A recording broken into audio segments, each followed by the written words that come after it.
Today we're going to see about DC motor. DC motor is a device, it converts the electrical energy into mechanical energy. So the principles of DC motor is whenever the current carrying conductor is placed in magnetic field, the conductor experiences a force which tends to move it. That means current carrying conductor is the electrical part and the force experienced is the mechanical part. Then force of direction depends upon the Fleming left hand rule. The Fleming left hand rule it states that the middle finger, index finger and thumb finger. Middle finger it indicates the direction of current, index finger it indicates the direction of field and thumb finger it indicates the direction of motion of conductor. So the magnitude is given by F equal to BIL in Newton. Here L is the length of conductor in meter, I is the current in ampere, B is the magnetic field intensity in Weber per meter square. Next one is back EMF. Whenever the armature rotates, the conductor it cut the lines of force of magnetic field. It induces the EMF in the armature. According to the Lenz's law, the direction of back EMF opposes the supply voltage. So the equation of back EMF is flux cut by the one conductor in one revolution of the armature d pi, which is equal to p pi Webers. Here pi is the flux and p is the number of poles. Then time taken completed in one revolution dt, which is equal to 60 divided by n seconds. So the EMF generated or conductor, which is equal to d pi by dt.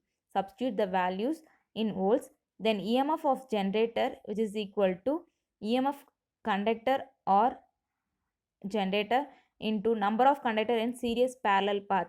So finally we get the EMF equation Eg equal to P pi Zn divided by 60A.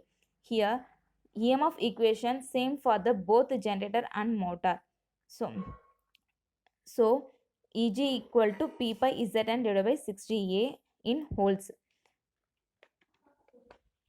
Then P is the number of poles and pi is the flux per pole in Weber and Z is the total number of conductor in the armature, N is the speed in RPM, A is the number of parallel path, where A equal to 2 for wave winding and A equal to P for lap winding. So next one is voltage equation. The electrical energy is equal to the mechanical energy, which means the electrical energy is the terminal voltage, which is equal to the back EMF plus armature voltage. We can write the armature voltage equal to IA into RA. So finally we write the equation VT equal to E plus IA into RA. Here IA is the armature current, RA is the armature resistance, EB is the back EMF. That means whenever the conductor cut the magnetic flux lines, then the EMF is induced. Then next one is power equation. From the voltage equation we get the power equation. If we multiply above the equation by IA, then we can get VIA, which is equal to EBIA plus IA square RA. Here VIA, which is equal to electrical power supplied to the motor. EBIA is the electrical equivalent of the mechanical power produced by the motor. IA square RA is the power loss taking place in the armature winding, that means copper loss. Then the equation EBIA, which is equal to VIA minus IA square RA, that means input power minus power loss. So EBIA is the gross mechanical power produced by the motor. We can write PM. Significance of back EMF is that the DC motor act as the self-regulating machine because armature current is sufficient to develop the required load torque. So the torque is directly proportional to the armature current. There is two cases. First case, when the load is increases, then the speed of the armature is decreases and the armature rotation also decreases. Because of the rotation, then induced EMF is also decreases. That means opposing supply voltage decreases and supply current is increases. So the armature current is increases, then the torque also increases. Increased torque is sufficient to satisfy the increased load. Then second case is when the load is decreases, the speed of the armature is increases. The armature rotation also is increases again the back EMF is also increases, then opposing supply voltages also increases, then the supply current is decreased. When the armature current is decreases, then the torque also decreased. So the decreased torque is sufficient to satisfy the decreased load. Next one is torque equation. Torque is created when the wheel is turning or twisting force in axis. It is measured by the product of force and radius at which force acts. So the equation of torque is equal to F into R Newton meter. That means product of force and radius. So the angular velocity of wheel omega equal to 2 pi W divided by 60 radian per second.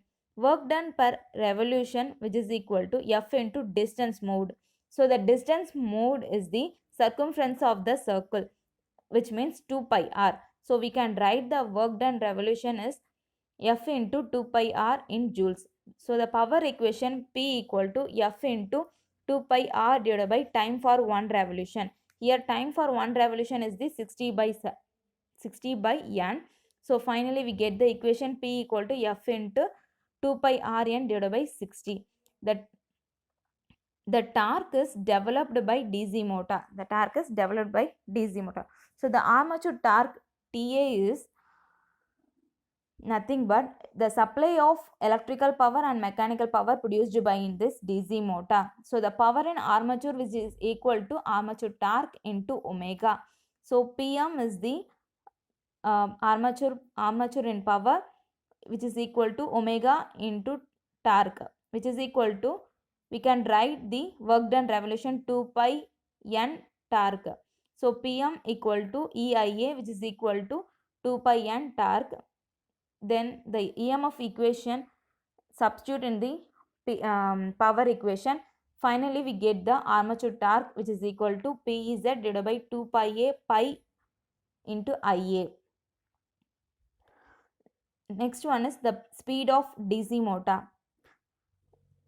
Here from the voltage equation we can get the speed of DC motor EB equal to V minus IA into RA, or substitute the value of EMF equation, then we can get the speed N equal to EB by pi into 60A divided by ZP. Here we can take the constant value of 60A divided by ZP. So finally we get the equation N equal to K into EB by pi. That means the speed of motor is directly proportional to the back EMF and inversely proportional to the flux. So the DC series motor field exciting current is equal to the armature current. Hence the speed and armature current characteristics is hyperbolic curve up to the saturation. Thank you.